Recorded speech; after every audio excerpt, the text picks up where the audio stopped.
So welcome everybody. It's a real pleasure to see you all here, and a very warm and enthusiastic welcome to Donna Salvo, who's with us this afternoon. So I'm Michael Steinberg, and I'm glad to greet you on behalf of the Brown University Arts Initiative. The Arts Initiative is a university initiative that has three interrelated goals: to bring the arts to the center of university life, so arts and liberal arts, to match the practical dimensions of arts practice to the scholarly and theoretical dimensions from the university, and to leverage the arts as a capacity builder of international partnerships and global engagement. And for those three principles and the way they fit together, I can't imagine a more appropriate and exciting guest than Donna Salvo, who's the Deputy Director of the Whitney Museum in New York, the Deputy Director for International Initiatives, and the Chief Curator. And in her capacity as Chief Curator, and I hope this is all accurate, you'll tell me if it isn't, Donna's vision and planning were responsible for the opening exhibition of the new museum building in the meatpacking district of Lower Manhattan, and that exhibit of last year was called America is Hard to See. Some of you may have seen that exhibit, and many of you will know the building. The Whitney itself needs no introduction as the preeminent museum of American art, or of art in America. But I think, and here I speak also as a New Yorker, the ability of a museum not only to reimagine itself, but to recreate a whole district and reimagine a whole district of a world city is really an amazing moment in the life of the arts and in the life of the city. And with its amazing new facility in Renzo Piano's new structure, the Whitney has really done that, not only for itself and for art, but also for the city of New York and the now over 1 million people, is that right, who have seen the new building and its contents in really 10 months since its opening on May 1st of last year. America is Hard to See was an extraordinary opening exhibition, not only making good of the amazing Whitney collection, but really through the title of the show, doing something that is really extraordinary, and that is, and this is only my own observation, really advertising and being proud of the idea of difficulty in seeing and thinking about art. When I saw that last fall, I thought that was something that not only combined with some of the more difficult tasks of the university, but also presented on its own a really very ambitious gesture in presenting American art, redefining American art, and especially presenting some of the historical and political contexts of recent American art to a very broad and global audience. I was extremely fortunate, along with my colleague Dietrich Neumann, to have a tour of that exhibition by Donna herself, and it wasn't more than 2 or 3 minutes into that experience that we both thought, you absolutely must come here and share some of these insights with us. So thanks so much for being here, and please welcome Donna Salvo.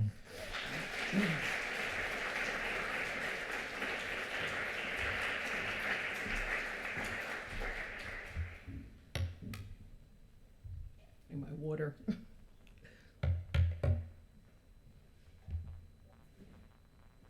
Okay.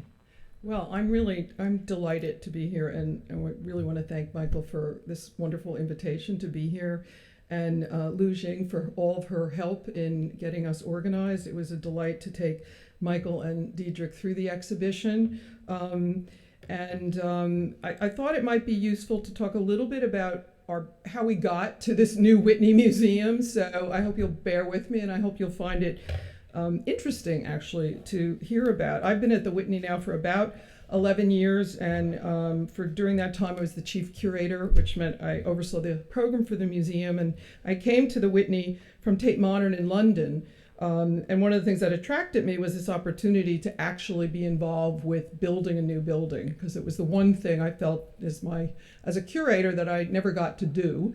And little did I know how difficult it was going to be and how much of my life it was going to take up. But it was really an incredible experience, not only to transform the program of the institution, but to really think about space itself, how that conditions behavior in terms of the art, the artists, and the public. So I thought I would just give you a little bit of a background before I launch into talking about the exhibition itself, about where we came from and now where we are. So those of you probably know the old Whitney, now to be taken over by the Metropolitan Museum of Art, to which we're renting the building. I always like to say it's a rental. And so, I know I like saying that, renting to the Met. And so this building was built in 1966 by Marcel Breuer. And you can imagine what it must have been like, actually how radical it was even then, but sandwiched into a very urban fabric and a very vertical kind of orientation.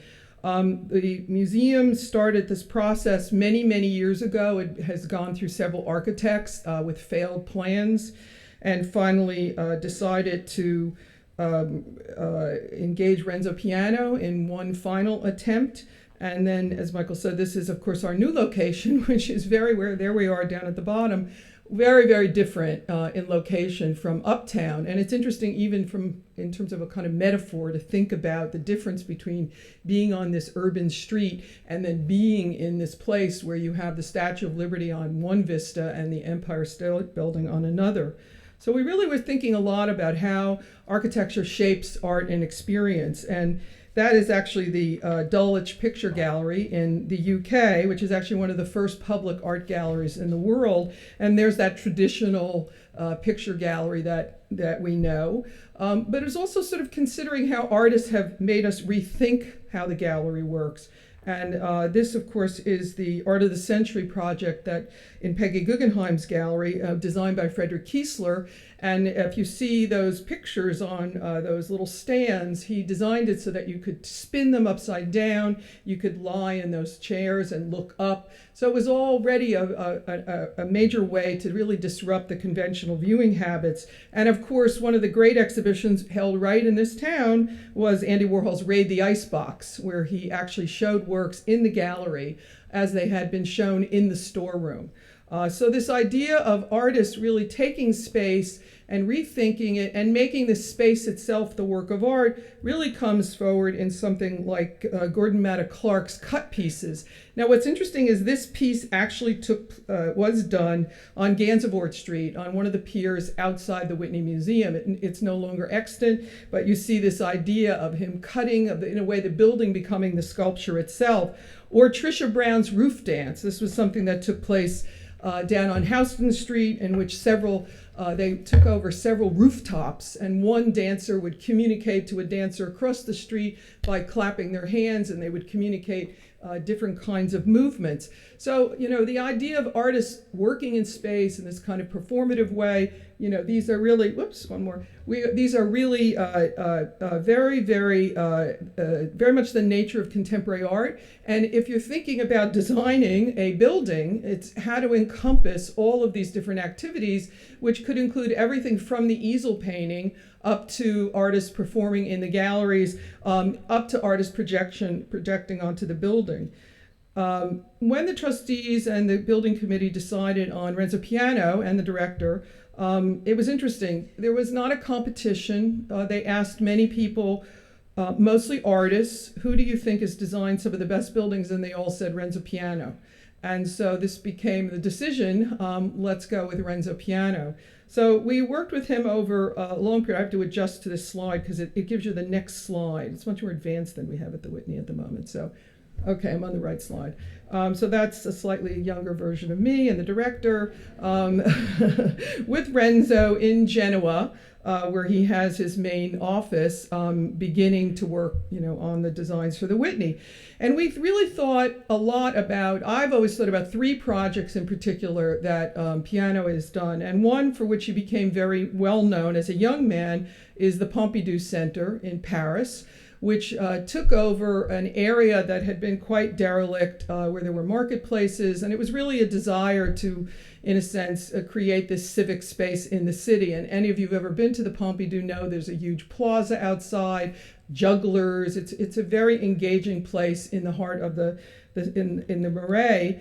And another building that he did a number of years later, asked by the great Dominique de Menil, who is the one who brought Warhol here to do Ere the Icebox, is the Menil collection in Euston, which has a very refined sensibility, incredible light, very precise, and it's a contemplative environment to look at art. And then the other last project is a project he did for the Byler Foundation in Basel, which is out in the Swiss countryside, right outside of Basel, and you look, windows frame pictures of cows and pastures. And so in Piano, you find this capacity to deal with civic structures, to think about the human in space, but also to think about the needs of the art and about how the inside and the outside both work together. So I just show you a couple little details about from the sublime to the, well, I don't want to say the sublime to the ridiculous, but in a couple of slides, I'm going to give you the extremes of working on a building. So there's something called the reveal, and any architecture students here will know what this is. And what this is where the wall and the floor meet. And in some architects like to pull this back so that you almost have a little bit of a gap. Some like to keep it together. And this is what it does in a work of art. So you can see in the Richard Serra at the top, there is no reveal. So that work just comes into contact with the floor, and therefore it creates a kind of total work of art, a total space. The one on the bottom, you see that there is a reveal. And what that does is essentially cut into the work of art. So we did incredible tests. And the test case we use is a work by Carl Andre. That's that copper on the bottom there.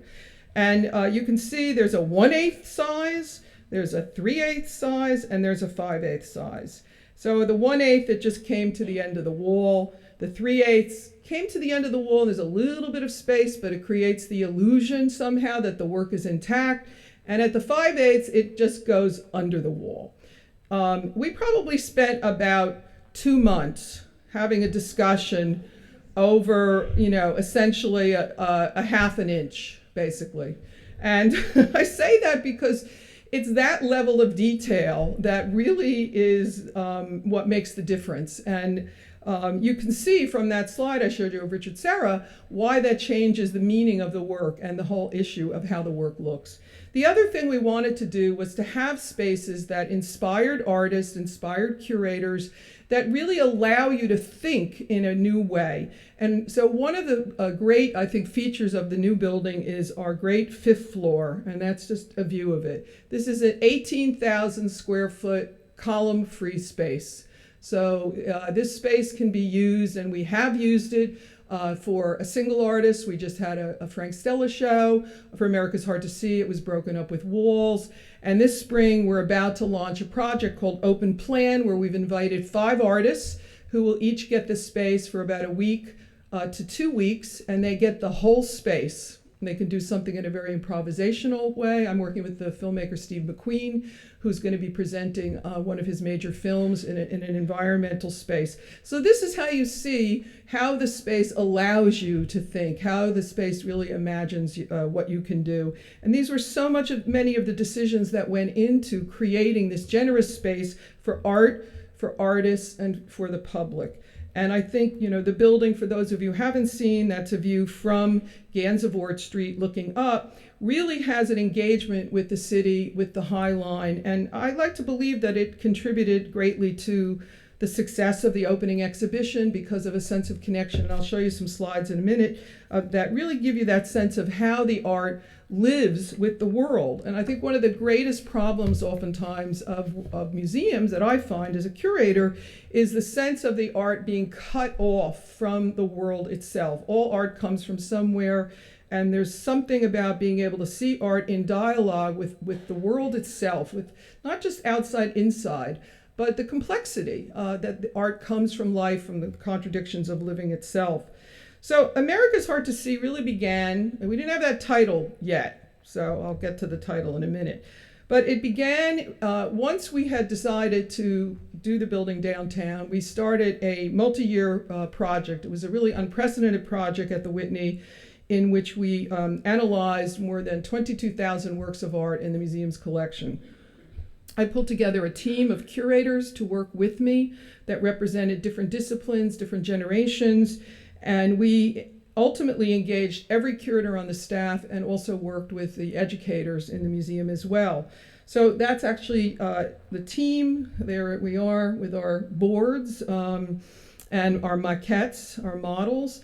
And we literally went decade by decade. And I mean, it's as simple as this, which is cutting out little pieces of paper with reproductions of works on the collection and literally going through, setting it up in terms of chronology, that old thing that many people hate, but just by decade. And we went through the iconic works in the collection, the things we knew. And by going through what we knew, we got more and more interested actually in what we did not know. We have a database that we looked at. We also came to think that it was important for us to look outside, to not be so inward looking in terms of our own expertise. And so we did work with a number of outside scholars. So this is just a list of some of the people that we had who would just come in, and we would ask them sometimes questions, very simple questions. What do you think of the Whitney's collection? What's your favorite work in the Whitney collection? We had some people who just only seemed to know Edward Hopper and Calder. And, that was I mean, in a way, it's like okay, we're going to succeed because if that's all they know, we have a lot more to show. But it was also very enlightening to hear people say that and to realize how little known the collection of the Whitney was. I used to call it the invisible collection. And for those of you who've been to the Breuer building, you know that there wasn't much space to show the museum's collection. So part of this project was also a transformation to go from the model, which is much more like a Kunsthalle, to a museum, because the Whitney has a collection of art from 100 years plus. So this was all part of our process. We also really had to be very honest with the areas of expertise we did not have on our team. And so we worked with 3 outside consultants, Thelma Golden from the Studio Museum, Alexandra Chang from at NYU, and Rita Gonzalez from LA County Museum, who we asked to go through the holdings of the museum and to analyze them based on their particular areas of expertise in African American art, Asian American, and Latino and Chicano art. And that was a very sobering experience to see what we did not have in the collection. It really sensitized us. And we began at that point what we called, for lack of a better word, we called a diversity initiative, which was to start to look at targeted works that we could acquire for the collection at this stage for this opening exhibition that would fill in and expand the narrative in particular areas. So this is all sort of going on a parallel level of analyzing, trying to identify, working with scholars. And I think one of the things that really characterized our project, and it's something it's been very heartening to have colleagues reach out from other museums, was really the nature of the debate that we would have. And I'll show you some slides over some things that people either agreed were the masterpieces of the collection, or we felt that they were derivative and one shouldn't even think about them.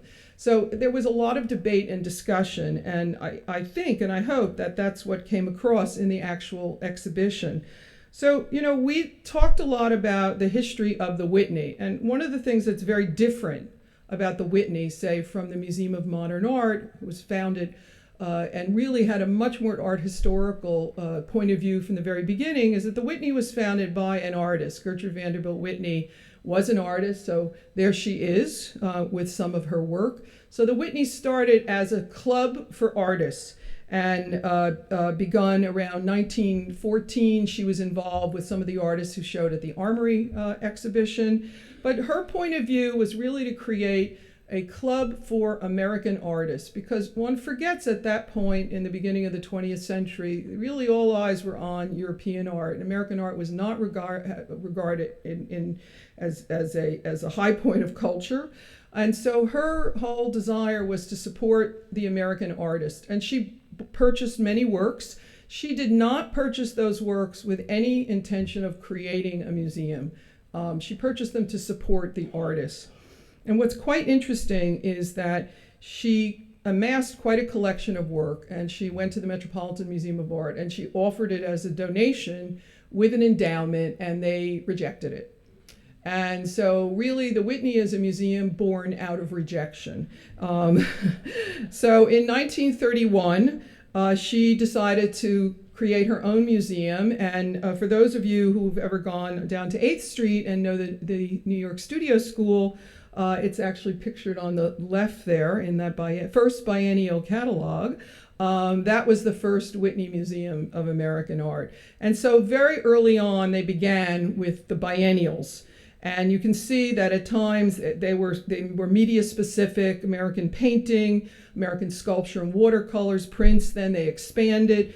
At one point it became the annual. And as you know, this is really a signature program of the Whitney. So next year in 2017, we'll have our next biennial. So we look to the early history of what the Whitney was about. And we also look to some of the lightning rod moments of the Whitney. Anti-Illusion was a very important show that looked at process art, the emergence of artists such as Eva Hesse, Richard Serra. It was so controversial that then a following show of Richard Tuttle's work actually led to the firing of Marcia Tucker, who then went on to found the New Museum. Or Black Male Representations of Masculinity in Contemporary Art was a very pivotal exhibition that really tried to identify and problematize notions of the Black male in American culture. New Image Painting was a show which is still, that term is used, it was coined by that exhibition. And then of course the 1993 biennial that I suspect those of you who are art history students here have probably studied. And that was indeed a very, very controversial biennial that really attempted to grapple with the culture wars of the moment. You know, we have these two bookends of a project that happened. The American Century predates me, but we also wanted to look, is this the American Century? What does that mean? So we had to grapple with that. The other thing was the methodology of how we were going to organize the exhibition. So again, the art history people here should know Alfred Barr's famous diagram of cubism and abstract art, and this much more progressive model of thinking about the march towards abstraction. And I put it in contrast here with Ad Reinhardt's How to Look at Modern Art. And if you've never seen the Ad Reinhardt comics, I encourage you to check them out because they are really hysterical. And you could almost pencil in some names I won't say now of artists and it would still work, about markets and all kinds of things, but a rather cynical view of things. And then we do chronology, thematic display. This is actually the Tate Modern when it first opened, and during my time at the Tate, we began with thematic hang, which was trans-historical. So we decided that we would work with chronology, but chronology did not necessarily mean linearity. It's an organizing principle. And look, I just met with a student here earlier, and we had this great discussion about this. And we felt that this would be a way, because we wanted to show work that was familiar and not familiar, to really allow people to come through the gallery in a sense, or come through the museum with some sense of order, to maybe lead them to disorder. So the title, America's Hard to See, was an 11th hour decision. And we were working on this project up to the very end, and my director said, what are you going to call this thing? And we really weren't certain, because we weren't really certain what it was we were doing. And any of you who've written essays or books or whatever know that sometimes the title is the hardest thing because you have to distill it. And I remembered an incredible film by a man named Emile D'Antonio, who is a political filmmaker who did many, many films about the war in Vietnam, about Richard Nixon. And he had a film called America's Hard to See, which was about Eugene McCarthy's failed bid for the presidential nomination. And the film was a very major critique of the failure of the American left. The other source is a poem by Robert Frost, in which Frost talks about the ambiguity of Columbus's discovery. So these are the references for this title is not exactly the celebration of American art. American art is great. You know, all the things you might imagine one would call a Museum of American Art opening with its collection. But we really felt that somehow it allowed enough of that questioning and ambiguity. And frankly, it's very honest, because really summing up what American art is almost an impossible thing. The complexity of it, the hybrid nature of it. So we decided this was a title, and I'm happy and delighted that it somehow captured the public imagination and in some ways really spoke to something. We also decided that we would divide our show into chapters, 23 chapters, and that the title of each section would not be abstract expressionism or pop or minimalism, but that we would take one work in that space that seemed to be emblematic, and we would name those chapters after a work of art. So this is just some of the 23 chapters, well, it's actually all of the 23 chapters that divided the exhibition. So these actually are individual works of art. So I'm going to show you some highlights of some of the galleries, and then some of the works that really helped to catalyze our discussions and that led to the organization of the show itself. So we began, as we thought it was important to give people a sense of the early beginnings of the Whitney. So we began with, of course, Mrs. Whitney, who you must remember at the time in 1916 when this painting was made, was really quite a bohemian character in her silk lounging pajamas at a time when women really weren't supposed to dress in quite that way. And, she really was the grande dame, but someone who was deeply devoted to artists and wanted to create this milieu. And this great piece by Mabel Dwight, and I always point out the guy with the big glasses, and somewhere in there is Edward Hopper, but they held life drawing classes at the Studio Club. And Mabel Dwight was a very incredibly important American printmaker, who we have many works of hers in the collection. But it gives you some sense. We wanted to give the sense of presence and what it was like, that this was a place about process. This was a place for artists. So we installed also a group of life drawings that were made by Hopper, which is that configuration there. And that's on the other side is a painting by Hopper of when he went to Paris. So to give you a sense of, again, this process of what was going on, it was a place for artists to work. After this time, actually Hopper left the model behind and never worked again in this way. You know, he had a mythical model, and if you look at Hopper's paintings, there's a lot of theories as to whether or not it is his wife Jo, or it's just someone he made up. It's not exactly a flattering portrait of women, and there are, I'm sure, well, I know there's doctoral dissertations about Hopper's attitude toward women, for any of you who are interested in Hopper. The Whitney has the estate of Edward Hopper, which numbers in the thousands, and that includes all of his drawings, sketchbooks, many paintings. We just recently actually acquired some more ephemeral material of postcards that he wrote, and it's quite an incredible collection. And so we obviously wanted to show that for its importance.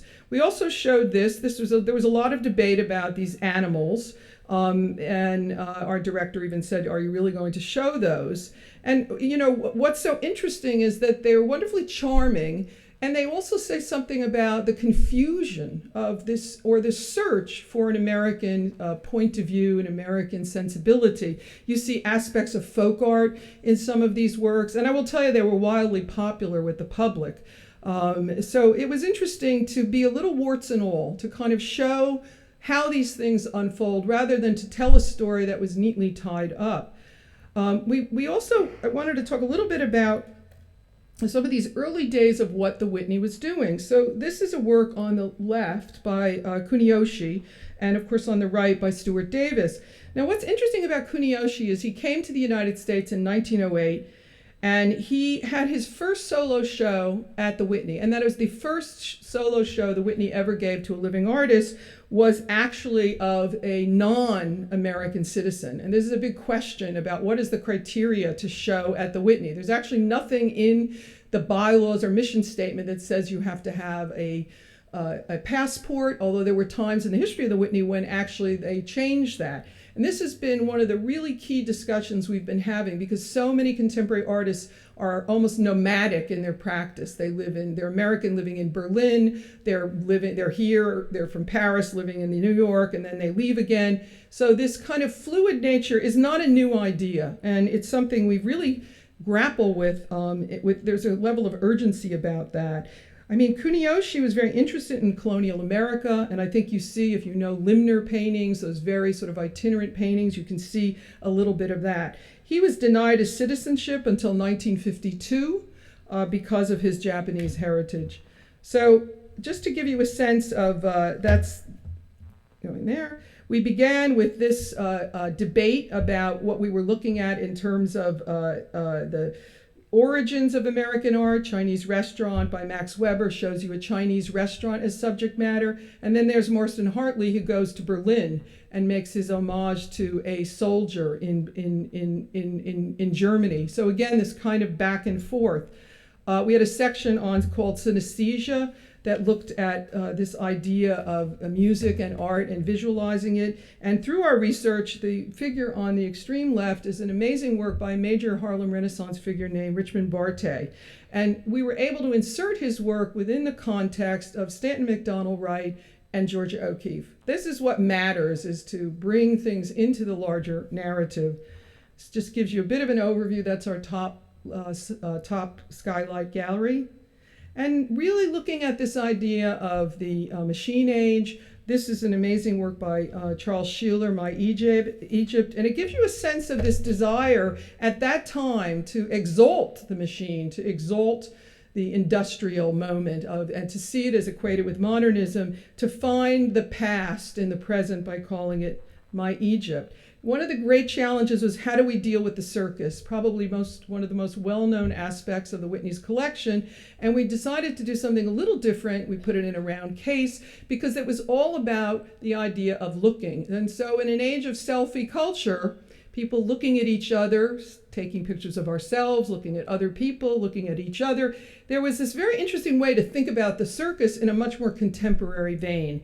And so we wanted to talk about the idea of this sort of spectacle and this sort of public space and looking. And here you see it paired with the great work by Ouija called The Critic, which of course also brings in many, many interesting ideas about class. Again, I'm just wanted to remind everyone of our great Edward Hopper. And if we don't have that painting up, people get very, very angry. But we try to keep it up as much as possible. But this was paired also with works that explored surrealism. And so we, again, tried to take things we knew and really challenge them in a certain way. Many people think about American regionalism, and many of those artists, Grant Wood, John Stewart Curry, of course, Thomas Hart Benton. And this work by Curry was a very, very interesting one. This is a scene of a baptism that Curry saw as a child. And this became a really fascinating one. And I have to say, it's very interesting to look particularly at our international audience and looking at this work and the sort of ideological background to it all and what this summons up on so many levels. And so to recast these, not just under the level, not just in terms of regionalism, but to look at the sort of myth of the land, what constitutes the American psyche. And, you know, it was very interesting to look at this work and think about it also within a contemporary context. The other thing we looked at in this land was, and this really came out of this diversity initiative that we were involved with, was to look at artists who might be perceived as being non-American, but in fact were. So the work on the left is by an artist named Charo Obata. And he came to the United States in 1903, and he founded something called the EastWest Art Society, which was about an attempt to unite artists from around the world who had different stylistic approach. It really actually sounds like something very useful today to do, but it was a very progressive idea. Now, he knew Ansel Adams, and many of you know those great photographs of Adams of the American West. But what's interesting here is he went to Yosemite. He lived out on the West Coast. He eventually became an American citizen. And so these are he did watercolors of Yosemite, very, very beautiful. Then he went back to Japan and he worked with traditional Japanese woodblock printers to make the work. So here you have this Western subject that is articulated through an Eastern style. Is it American? It's a kind of hybrid. It really sort of crystallizes these very interesting questions about why there's a kind of inconvenient complexity about that term America, because it is really not any one thing. And this is something where we were able to acquire these works actually for the exhibition. The other thing we became fascinated by were the number of prints in the collection that really looked at certain political moments. So through the exhibition, through the whole floors of the museum, 8 floors, we had 3 key sections that looked at certain political moments, almost like nodes, the 30s, the 60s, and then the 2000s, where we really tried to bring together a number of different kinds of works that showed how artists were responding to the cultural and political landscape at the time. So we found these incredible works in our collection. This is one by Harry Sternberg called Southern Holiday. And this was a work that came about as a protest. There was legislation before Congress to ban lynching in the United States. And so a number of artists made prints. This is actually based on a real life event. It was a very horrific event of a man being castrated and lynched. The legislation failed at that time. So it's sort of fascinating again to see the artist as activist in this sort of way. And the one next to it by Mabel Dwight, Merchants of Death, and of course it's the merchants who are profiting off of the war, and there they are being led by a skeleton, and she said art has to be militant. So we were very taken by these works, as well as one work we knew very well in our collection, Jacob Lawrence from the War series, Shipping Out. There are the soldiers. It's a multi-panel cycle that tells the story of a soldier going to war, receiving letters, being in the trenches. It's a very moving work, a real icon of the Whitney's collection. And then this incredible group of 9 prints we found of this artist, Hugo Gellert, fighting with all our might. So this really became, in the installation, we were able to situate Sacco and Vanzetti's the portrait by Ben Shahn of the 2 Italian anarchists who were then executed, and many people know, but to see it in the context of the milieu of what was happening at that time. Probably one of the biggest challenges was how to deal with abstract expressionism, because this is when America comes on the stage. And how do we really grapple with this? And the works are so well known, people want to see this work. So one of the things we did, of course, is to show this great de Kooning woman, and it's an extraordinary piece in the collection of 1951.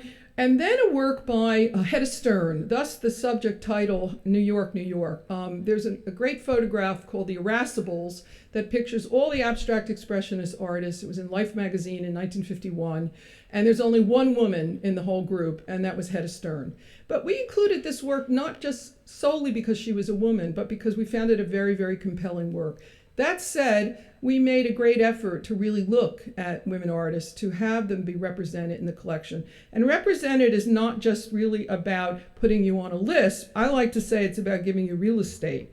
So as you can see here, she had a great, that's Lee Krasner in the back, and that wonderful pink and green work that had this incredible pride of place with Franz Klein and Marc de Souvreau as well. Another great moment, of course, in American art is pop art, and this is a very, very rich period. Many of the artists really from this period tend to be male. We've just recently acquired a work by Rosalind Drexler, and any of you have time to go up to Waltham, Mass. At Brandeis and the Rose Museum, there's an amazing show of Rosalind Drexler, one of the few women pop artists of the time. So we looked through our holdings of Warhol and Johns and Ed Ruscha and Roy Lichtenstein, and they were all on view. But there was something that really caught our eye as a team that we had never really not looked at before. So that is the great Warhol before and after, which I've always thought of as the great painting of American assimilation. It's based on a very cheap ad from the National Enquirer. Of course, Warhol had his nose planed. His name was Warhola, and so he Americanized it to Warhol. And it's a very, very fascinating work in terms of what sums up. But the work next to it is by Malcolm Bailey, an African-American artist who was shown at the Whitney in 1970. And what that work is it's based on a 1790 abolitionist track. So here you have Warhol dealing with something in a diagrammatic way, and then you have the Bailey, which is also a diagram. And they're both looking at very interesting ideas of America. Here's cotton in the center, the product of cotton. But what you're looking at in those diagrams, of course, are slaves that are laid out in the hold of the ship to the greatest efficiency, i.e. they are products in that sense. So we were able to put these two works, they hung next to one another in the gallery, and I have to say this generated an extraordinary amount of discussion and debate and sensitivity. It was amazing watching people look at these works and ask questions about them, and it's very heartening to see that a work of art can actually move people in that sort of way and get them to raise questions in that way. And even my colleagues who've been at the museum many years, hadn't remembered that this painting was actually in the collection. But at least it was in the collection. And when it's in the collection, it becomes part of a kind of memory bank. And so I was talking about that other node of the political, and so this was a wall that we had, and that's, of course, Warhol. The great Nixon up there is Warhol's fantastic political poster that he made. And actually what it says underneath it is "Vote McGovern." So it was his poster that he made for the McGovern campaign. I still believe it's one of the best political campaign images I've ever seen.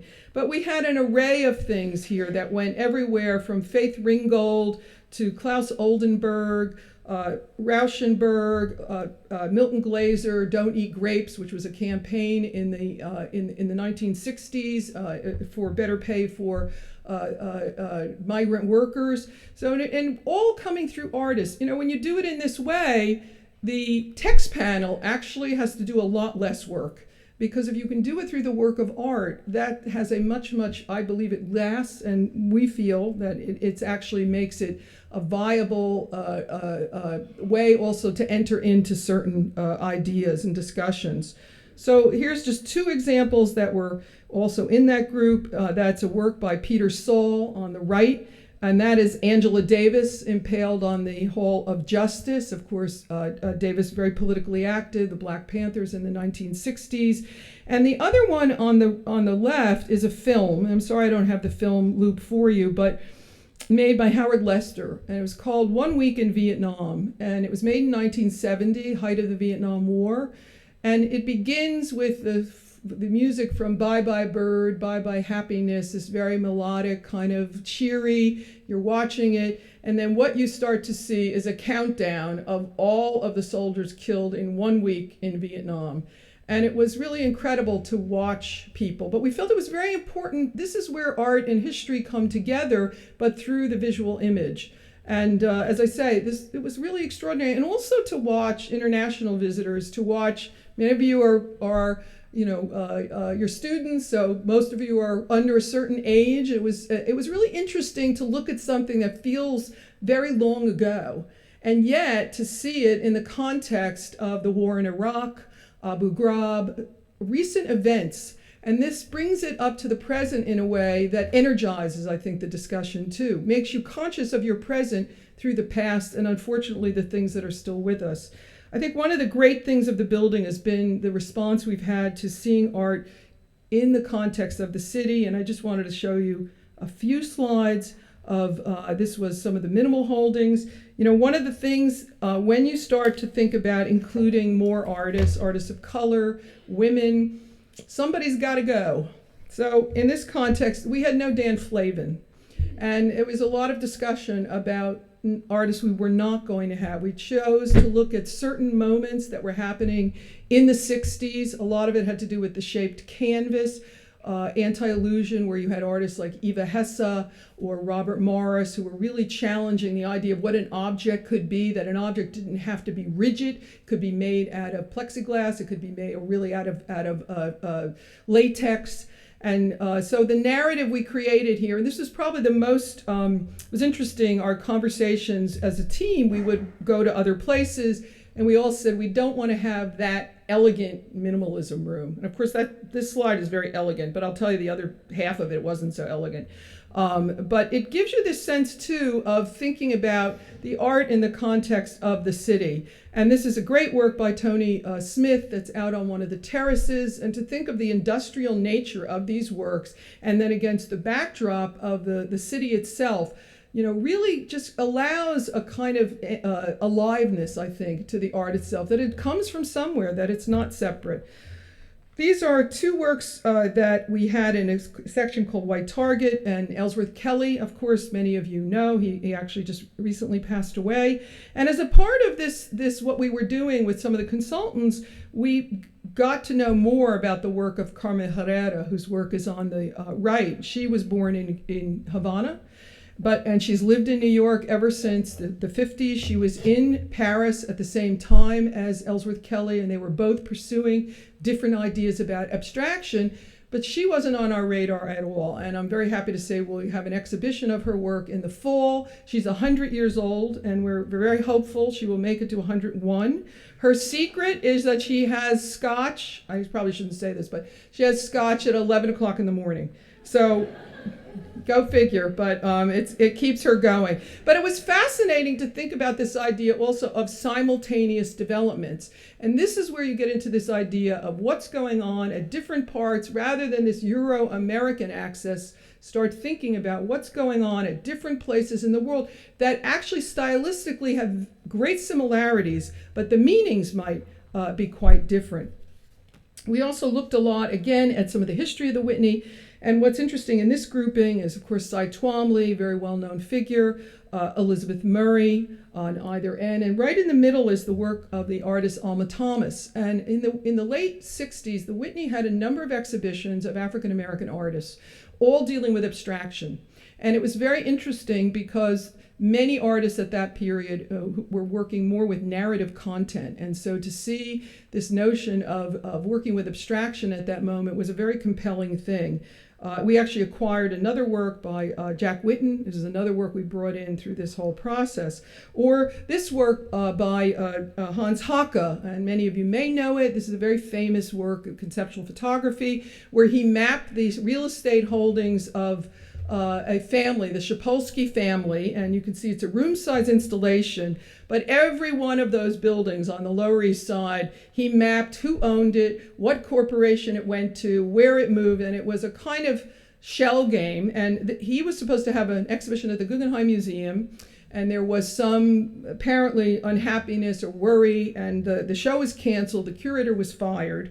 And it was interesting because many people, even within our, within the Whitney group, everyone knew he was American, but nobody kind of thought of him as that. He's been in the United States since the 60s, and so we acquired this work for the collection. The culture wars, the 80s, very major time, obviously, in contemporary art. And so Barbara Kruger's We Don't Need Another Hero, the real challenge to the ideas of authorship, and the theoretical debates of the time. And it's hung actually on wallpaper, you can just about see it, by Donald Moffat. And there's the image of Reagan, He Kills Me. And it was his commentary on Reagan's silence at the time about the AIDS epidemic. And so we wanted, again, to do something that had a boldness to it, that really situated through the art. One of my colleagues in particular was very adamant about acknowledging the loss of creative talent as a result of the AIDS epidemic. And so we had a gallery that was called Love Letter from the War Front, which is a work by David Wojnarowicz, that really just was very somber. That's a work by Kiki Smith of the AIDS virus. The leg and the drawing of penises is by Robert Gober. And these are two works. This is actually Peter Hujar, an amazing photographer, a photograph of the artist David Wojnarowicz, that was taken on the west side of Manhattan, not far from where the Whitney is. And then David Wojnarowicz's photograph of Peter Hujar, who was dying of AIDS as well. We're doing a show of David Wojnarowicz in 2018. But to really hit some of these, hard topics and the importance of doing that. This guarded view, that's Fred Wilson's guarded view for museum guards that are the silent witness, David Hammond's. And the other image of the figure is by John Curran. So again, looking at these sort of 80s ideas, I think one of the hardest things was how to deal with the art of our own time, which is always the most difficult thing. Historical perspective is one thing, your own era is another. So there's an amazing group of paintings by Ed Ruscha that I was a co-commissioner for the Venice Biennale in 2005. And he did a group of paintings called The Course of Empire. And that is one of them that is in the Whitney's collection. And what he looked at were the kind of big box stores that we all know. And you can see it has this graffiti on it. It's the outsourced job. It has a sense of a kind of a forgotten place. We don't know where it is. It speaks to the global. And then a work on the extreme left, just about get a sense of, by Keith Mayerson, of 9/11, of the burning of the towers that was made very recently, and almost as a kind of memory. And this was how to grapple with a very major, horrific historical moment in American culture. And these two works in particular really seem to sum that up. And this just gives you a sense of the gallery. That's Glenn Ligon's America, spelled backwards. Also Alexandra Mir, her front pages of Osama bin Laden way before bin Laden's death. But also Mark Bradford on the other side, Rachel Harrison, again, trying to really look at the many, many tendencies in American art. And a wall that is the third of those political historical sections that had everything from Adam McEwen did a great series of obituaries, one of which was of Jeff Koons that we thought it made sense to include since we just gave him the whole Breuer building for our Koons exhibition. So we're being a little naughty, but he was cool. And then these last two images, which really kind of have a very interesting resonance. And one is Ellsworth Kelly made that work on the left, right in 2003. And you can see what he did. It's a classic Kelly abstraction, this beautiful graphic green. And of course, he laid it over the site of 9/11, almost in a way, or of the World Trade Center, almost a kind of acknowledgement of the limitation of words to express, the uncertainty. And then this work, which we were very fortunate to get as a gift while we were organizing the show, of the president and Michelle Obama. And as many of you may know, she actually spoke at our dedication, which was a great honor for the museum to have the First Lady come and to speak about what she thought the museum could do. And it's very rare, other than Art Press, that anyone ever writes about museum exhibitions beyond that. But it was so amazing to see this, which was an op-ed piece in the New York Times called American Beauty Wherever It's From. And what they seized on was looking at the handbook of our collection, where one of my colleagues, Dana Miller, spoke about these definitions of America. What does it mean? Who's American? And all of the sort of questions that are, I think, very much in our time now about immigration, illegal immigration, and that this article came out in the op-ed piece section of the Times was one of these rare instances where something reaches in a way and makes you believe in what art can be. And so that is, you can barely see the great Glenn Ligon Negro Sunshine that peeks out, but that is our building. And I hope all of you will come to the Whitney at some point if you haven't been. We have a lot coming up that's, I think, you'll really enjoy. And I'm very happy to take questions. So thank you.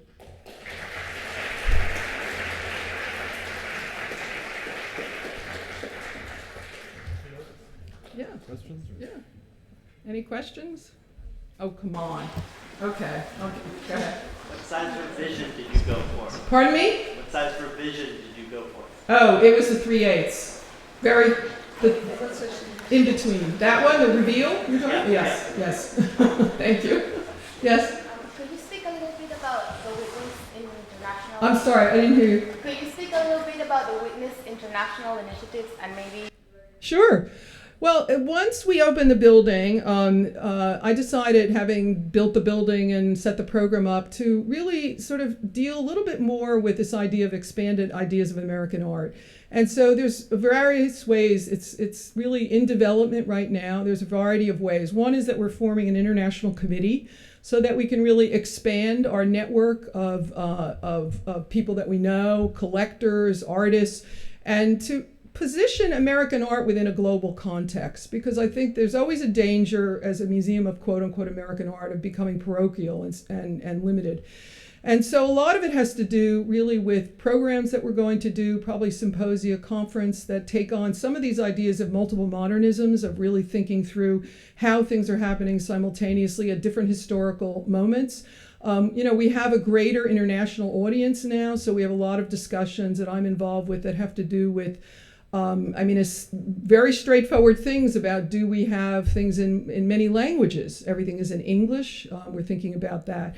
Another big thing has to do with the artists who really are are occasionally in the United States. And there are many artists who are here for short periods of time, and they're very mobile.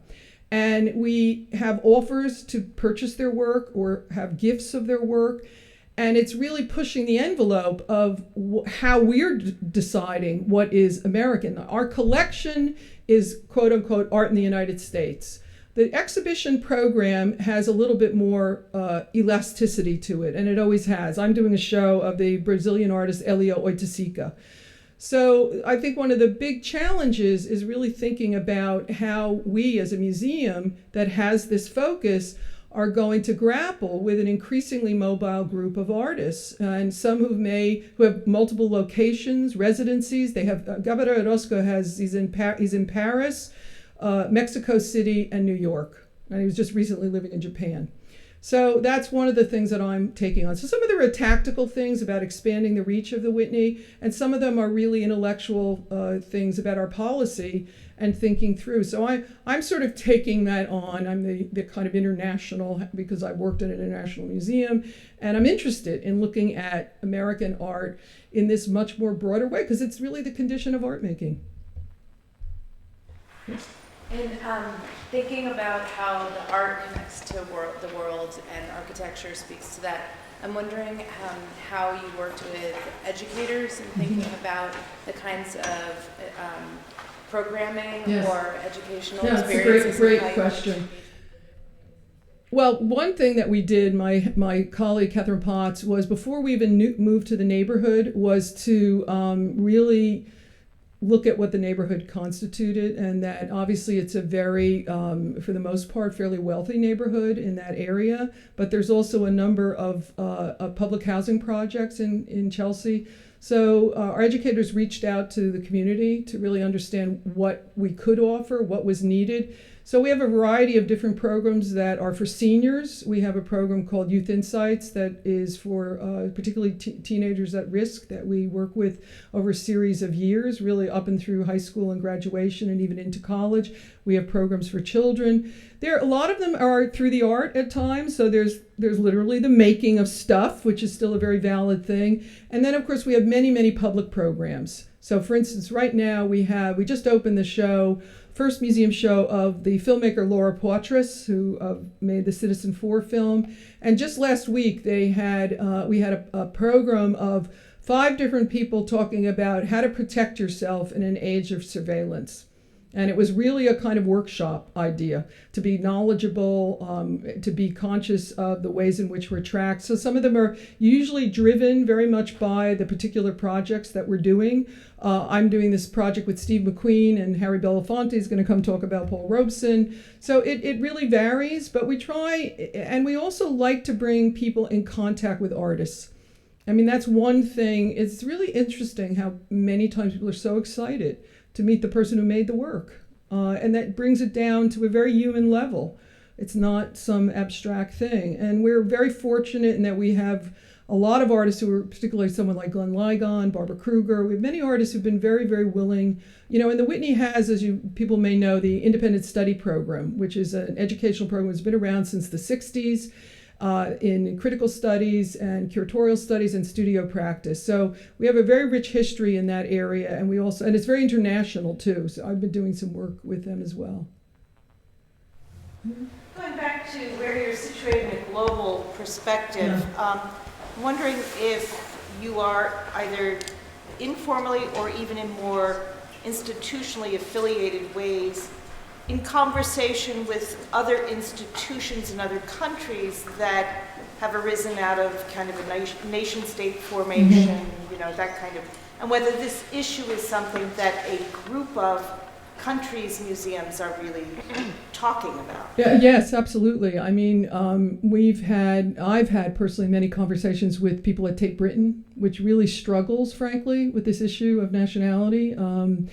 The National Museum of Contemporary Art in Korea, we've been having some really interesting conversations with them. They actually took the Whitney biennial in '93, the famous biennial. It's quite interesting. This, in many ways, I think that the America idea, Paul Chan, a wonderful artist, talked about America as an idea. So I think we have maybe a little bit more fluidity. I noticed the difference, let's say, between the British artists and their resistance actually to being called a British artist. It's a very limiting term.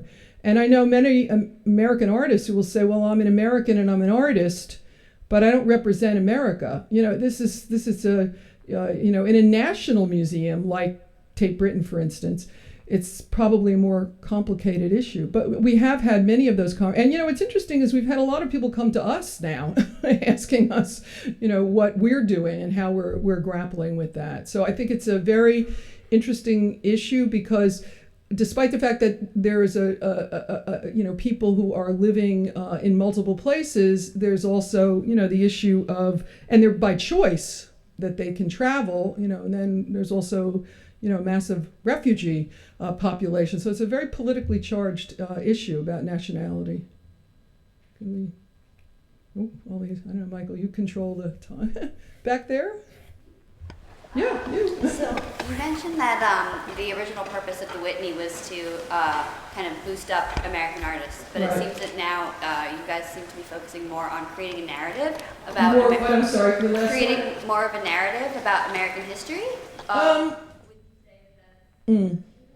Well, yeah, I think that because we have a collection that dates from 1900 to the present, we definitely are, I think it's narratives. I don't think there's any single narrative. And I think the fact that now the Whitney has a building with 2 floors devoted to the permanent collection is going to challenge us much more in terms of doing that. I mean, I think we feel like we're advocates for the artists, but we're not advocates for American art. I don't think American art needs an advocate anymore. So, but I think the question of how not to collapse under the weight of your history is really a challenging one. I mean, this is something that Museum of Modern Art in New York has really grappled with. And the Whitney now, we are grappling with that. How do we remain fresh? How do we challenge? And I think going forward, the way we'll deal with the collection is going to be much more along the model of what we did with America's Hard to See. Some people may may be critical of that, may feel that it doesn't privilege art history enough. I think this is something we're going to work through, how to present these things in a way that is raises questions rather than claims something authoritative in that way.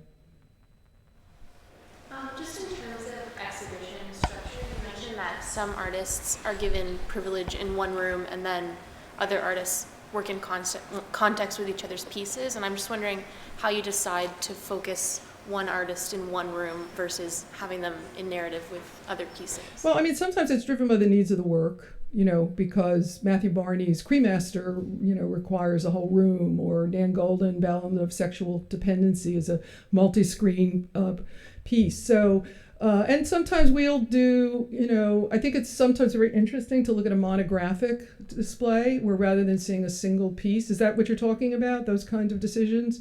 And you want, to be immersed in a group of an artist's work is a much more informative thing than seeing a single piece. Sometimes you do it in dialogue because it's teasing out some kind of point or sense of difference. They're hard choices for every decision we make about an exhibition we want to do. It means there's 10 or 20 things we can't do. And that's probably the hardest part, is not being able to do all the things that, we would like to do. But, we try to really think about the artists who are less. One of the galleries in the ground floor of the museum is a gallery that's open free to the public. And that's a space where we're doing a lot of emerging artists, but we'll also be doing some of those single artist presentations that allow one to see more depth of an artist's work. Sheila, you had a question before? Yeah, well, part of my question has been answered, but I wondered in planning building, how you weigh the tensions really among exhibition space open for exhibitions, storage, which is a perennial pressure. Yes. Well, one thing we did in designing the program for the museum was we wanted to devote half the museum to the collection and half the museum to exhibitions. And it's pretty much that way. We have an off-site storage facility, which is, we're very lucky, and right now have a fairly long-term lease at a competitive rate. We have on-site storage for when we have exhibitions coming in, but then, the crates go to off-site storage. It's just too valuable space. You understand that as a museum person. So, and then each department, education, conservation, marketing, community, everybody put forward their program for their needs. And particularly like the North Tower of the building was conceptualized as a place that would have all of the more artistic functions: curatorial department, library, conservation, education. And then the south side is the administrative offices, marketing, communication, special events, development, now rebranded as advancement. It was difficult. I mean, there were a lot of competing interests to figure out how to work. The site is a strange site because it's actually quite narrow, and a portion of our site on the north was, because it's city-owned property, there was already part of the deal essentially was that the maintenance and operation building for the High Line would be given part of that site. So Renzo really had to work with within a lot of constraints. I will say that the land to the north of the building where the meatpacker co-op is, the only co-op left in the city for the meatpackers, that's owned by the city. The Whitney has the right of we have the first offer on that. And, that will probably be a place to expand. I mean, it's amazing. You build buildings and you think you've got it all covered, but when the Whitney opened in 1966, people were making big paintings, but no one was making large-scale installations. It's really we need to go where the artist goes. So I think it's inevitable. But I think we did pretty well in terms of, I think people are pretty happy with the spaces that they do have. We do have one restaurant on the ground floor and then a cafe on the top floor. So, and also we have 13,000 square feet of outdoor exhibition space that we've been using. The rooftop, those of you may have seen the Mary Heilman project. That's a great, about 5,000 square feet. This is where we're really greedy. Once we knew that building was next to us, we were like, wow, we could use that space. So we entered into an agreement with that building, and we actually own the roof. So we've already programmed out there, and Frank Stella put two large sculptures out there, and it's a very exciting space, and it's right by the High Line. If you walk down the High Line, you see it straight on. So we designed a building so that it also could be energized by the artists as well. Oh, another? Last question? Last one. I have one more question. Okay. I'm stunned by the political content that you've showed us. And I'm wondering, given that a really hot issue right now is such egregious income disparity, are you thinking about how you're dealing with accessibility for people of lower income? You mentioned an open, free gallery space. I've seen it. It's a small room on the first floor. But what else is being done in that Well, regard? we have a very generous program, of course, with schools. 17 and under are free. And adults are $22. And, it's a big discussion we're having on multiple levels. One, in particular, it's not specifically what you're talking about, but, we have an internship program, and, which is an unpaid internship program. And we are really investigating now ways of getting that funded, because it's very, very important to be able to make that not the economic issue be a stumbling block to having an internship. Not everybody can afford to do that if they don't have support doing it. Look, my dream would be I wish we could have a free, do a little bit like what they do in the UK, where the collection is free and you pay for the exhibition. And, it's a complicated issue in this country, but we do whatever we can. We have senior discounts. To make it, and a lot of people come in through actually the school program and the teen program and the senior program.